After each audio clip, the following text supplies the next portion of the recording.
I tell people, quit waiting for normal, create your next. Quit waiting for normal, create your next. We're so excited to hear from you, Katrina. Welcome. Thank you. Good morning. Good morning, Katrina. It seems like you might have taken a JetBlue flight to somewhere very nice. I see you've got a tremendous setting there. I'm hoping that's not a background. I'm hoping you're actually on that beach. I am waiting until it's not a background, but until then, I just add a little zen to every meeting I'm in. I love that. Well, thank you so much for being here. Did I hear that correctly? I missed that. You just started this role in February? Yeah. All right, so let's, always trying to bring as much value for different audiences. There's obviously a subset watching right now that did start their role, let's call it this year. And especially if you started in February or March, you get thrown in.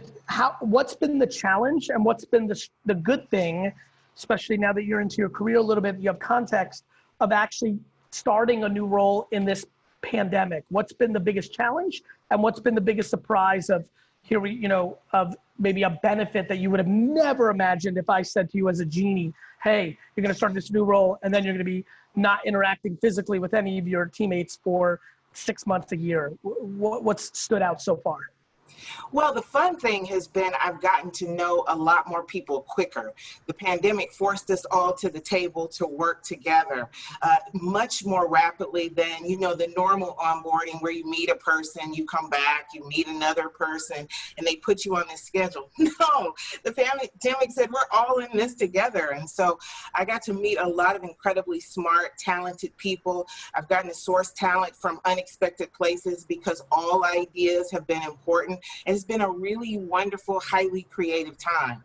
The challenge is I've only been here for 6 months. And so the context with which you would normally make decisions during a crisis, in some cases has been absent. And so I've really had to be present, to listen, to depend on the expertise that's already on the team and try to discern the best path, even with limited context.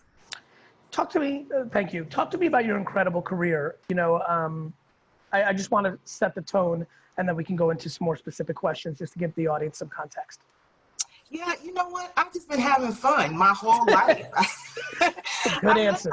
It's great. I graduated from college and started out in oil and gas. It wasn't my jam, so I went back to school and said I want to do marketing instead. Did sports marketing for a little while, got to work with Emma Smith. That was super fun. Then I went and started my first consulting company because, why not? I was in my early 20s and I wanted to try some new things. So real quick, because this is important to me. You're in your early 20s. You have this incredible experience with one of the all-time greats, and I'm a big fan of it. And you did have the entrepreneurial spirit. You said, hey, let me try something on my own. Yeah, I mean, I've always had a side hustle. Listen, Gary, my first job was at 14 years old. I was a tour guide at a historical park, and I was supposed to be watching buildings. Like, they put me in there to monitor so the kids didn't tear up. But I started making up stories because I was bored out of my mind. So the old guy comes around, and he's like, you know what? If you want to tell stories, learn the right stories, and you're going to be a tour guide. I love that. Just doing what I love. And that's what I've done my whole life. So I start my own business. Then I'm like, I need to learn a few more things. So I go back in, go to an agency, trial by fire. Then I find the American Heart Association. And that's where, I kind of lit up from the inside out. Because I was like, working toward a cause is my jam. Like, this is the thing. This feels better. Like, getting people educated so they don't die for your soul felt better than selling a cookie or some scissors or whatever it might be. Exactly. It was my thing. I lit up from the inside out. And so over the next 2 decades, I went in and out of that. I would stay someplace 6 years and then I would come out and I would start an online retail business, have a consulting company, and I'd go back in and then I'd come out. And so for me, it's always been most important to listen to the whispers of the spirit. I know now that I am at a place to transform, to elevate, to upgrade, to shake things up. And then I depart and I start my own thing and I try something else. But it's fun. It is, to me, it's most important to be present where I'm supposed to be in that moment and see it all as a journey. Fuck, I love your energy. I'm fired up. Talk to me about, so I started my company a decade ago with the idea of building a platform that would reinvent nostalgia. So I can't wait to my next business chapter where I buy historic brands that are maybe not a big deal right now and I reboot them. I'm just genuinely excited about that. What about for you? I mean, you're getting to refurbish and guide now in your new role, 100-year-old brand. Yeah. Exciting for you? Like, how do you think about that? What's the strategy of doing something like that? I mean, anybody that really calls themselves a marketer or communicator should be jumping up and down for that kind of opportunity, especially when you have a brand that is so rooted in credible health information, trusted among the American people, have walked through so many important milestones in our history, now international. We'll be 100 in 4 years. And I keep thinking about, like, what is that pivot when we get to that moment? First and foremost, how do we walk people through this pandemic? How are we really present for people and building mental resilience and walking with patients that are trying to manage chronic conditions while trying to avoid COVID, trying to do all the things that we need to do for the people we serve, and yet create this energy and momentum that walks us up to this place where we can say, golly, we've been here for like a century, and here's what's next. I'm excited. Like, I'm on fire for it. How are you thinking about it practically? Like, where do you think this organization needs to communicate from a distribution standpoint? Like, where do you feel the brand, the message needs to think about more? Physical events, virtual events, Twitter, television, original programming, podcast. How are you thinking about the distribution landscape? Yeah. So, I have a mantra for this year: digital first, equity always, unified voice.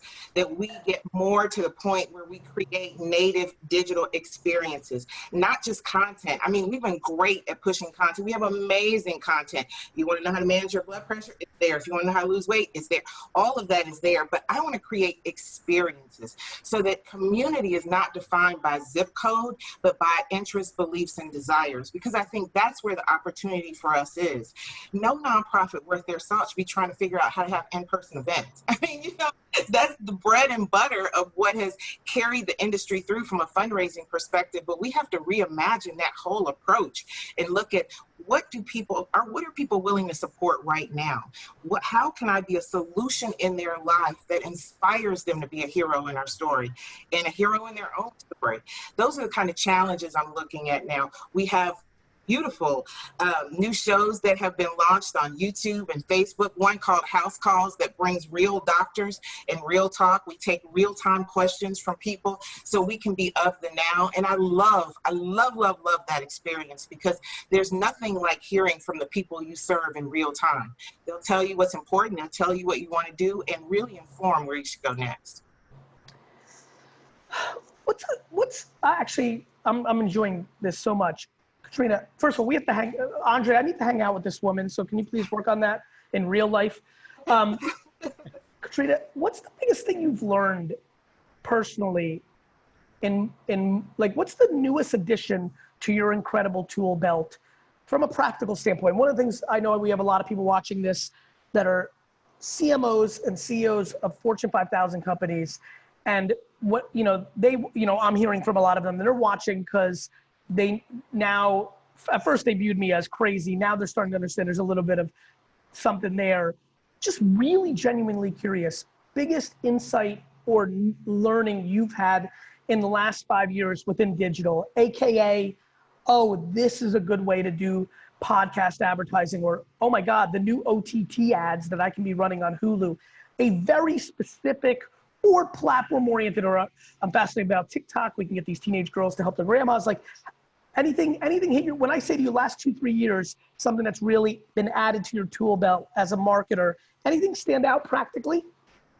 I can tell you what I have discovered from the last 6 months. Okay, which is that one approach is not enough, and everything has to be interconnected. And I know that sounds very strange, but most of us have operated in the digital landscape as an add-on. We depend on a portfolio mix from a marketing perspective that are in-person, hybrid events, experiential marketing that lets you see, feel, and touch. To replicate that same approach in the minds of consumers, we have to be in more places in bite-sized nuggets, moving them along a journey. And that's what I'm really trying to master. My desire in this season is to be a master storyteller that allows you to see yourself in the story as the hero, that joins the conversation already happening in your head where you are. And so perhaps you are watching Hulu and there is something that appears there that is then reinforced on social that allows you to have a hybrid experience when you go to the grocery store, when you order online.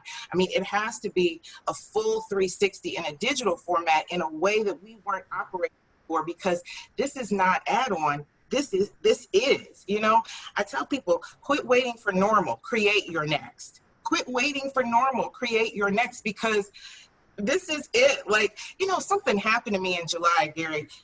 March, April, May, June, I was fine. I'm like, oh, by the summertime, in my mind, like in my head, we were going to start to be on the decline. And then you get to July and you're like, wait a minute. Mm-hmm. I mean, like, excuse me, but like, this is it. I had two choices to make. I can create my next, or I can continue to wallow and languish and just exist without really living. And I said, no, I have to do better. We got to create our next. What about your next as a human? In this last 120 days, what have you noticed has changed for you, either in media consumption or purchase consumption? I'm spending a lot of time on this. I've already asked one or two other guests this today, and I ask almost everybody I interact with daily. What have you started buying online that is now delivered to your home that you're like, wait a minute, when we go back to normal, I'm always gonna buy strawberries online. This is a great experience. Or what have you picked up on consumption-wise? Maybe because of your commute, you never listened to podcasts, but now you have it running in the background. Or you've bought Disney Plus and you're like, this is fantastic. From a media consumption, or maybe you started reading books, or maybe something out like, or double down or declined. If I asked you most interesting observation about Katrina the woman in purchase behavior and media consumption during this absolute consumer shift of being home, what stands out? What are the two biggest changes? Well, number one, I cultivate selective ignorance. I mean, like literally, I try to do that all the time, but now I'm super intentional about it. I've gone back to old school reading actual books, like the kind I hold in my hand. I don't even want the tablet. I order a book from Amazon and I read it because I need to feed myself the positive. You know, my favorite quote is, I dwell in possibility. So in order for possibility to flourish and my creativity to just explode, I got to get to the quiet and away from the noise of what's happening. I'm going to interrupt you right now for a plug. I'm seeing the insane love that you're getting on Twitter. You know that you're a very lovable character. There's a lot of people discovering you now. In that sentence, you yourself have a book, and I want to explode your Amazon sales right now. So what's your book, real quick, before I ask you about media consumption? Be bold, be brilliant, be you. It is the C-suite's guide to accelerating your career. I took all the crap out, wrote a really short book and said, this is what they say about you behind the closed door. This is why you're not getting promoted. Here's how you can reshape the narrative around your life in the office and protect your peace. Super quick, to the point. I love it. I love it. The same way you've been drilling this interview and this chat. And so, okay, book, physical reading. What about anything else that you're either buying or consuming? Because ironically, book is both media and product. Just anything else, any other observation of your behavior? The second thing I'm committed to is closing my Apple rings. I know that sounds crazy, but I'm maniacal about it. Like, that is how I know it's a good day. For like the last 200 days, I have closed my Apple rings, which means I get up and move my behind every day, Gary, and I am rabidly, insanely committed to it. I love it. Katrina, you are a delight. That is all I got. Thank you. It's been fun. It's been fun. Please, please connect with Andre. I'd love to throw my biggest asset, which is time, against what you're up to, and would love to help if I can. And if you see an opportunity for me to bring you value and the organization, I am raising my hand. Yes, yes, yes. I love it. Thank you. You're welcome.